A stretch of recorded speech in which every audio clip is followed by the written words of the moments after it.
to Minister Jaishankar on the issue of economic security that already came up. On the one hand, this is an issue of government regulation, and your government has taken much more far-reaching decisions than many others, than our German government has. For example, you see, we make jokes here about our infrastructure and our telecom infrastructure. I understand that in India, telecom infrastructure is not built by Chinese companies. You have banned TikTok, you have banned Chinese operating systems.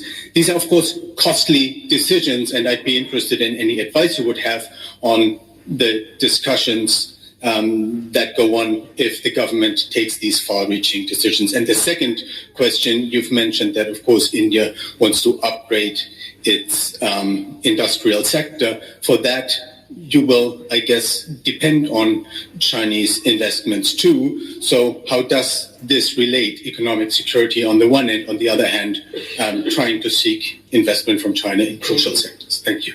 On the Indo-Pacific,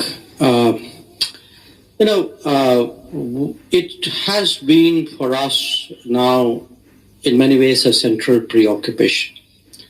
And for very obvious reasons, because I think when you look at the world and you assess the sharpness of changes, perhaps the theater, the region where the shifts have been most marked have been really the Indo-Pacific.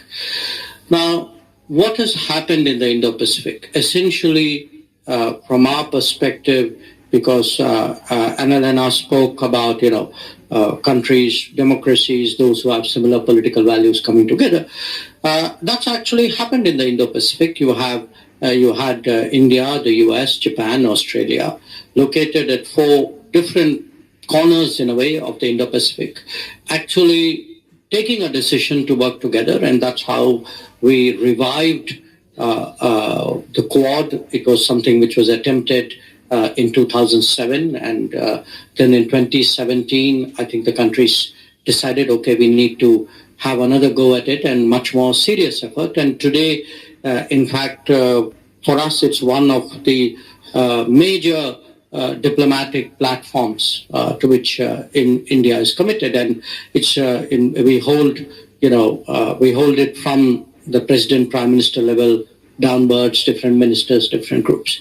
So what actually happens here? Once countries make it a point to say, okay, let's find ways of working, the kind of achievements we've had in the Indo-Pacific would be from cooperating on maritime security and maritime domain awareness to HADR operations, to connectivity issues, to we actually have fellowships, STEM fellowships. We looked even during COVID on whether we could together make and distribute vaccines. We are doing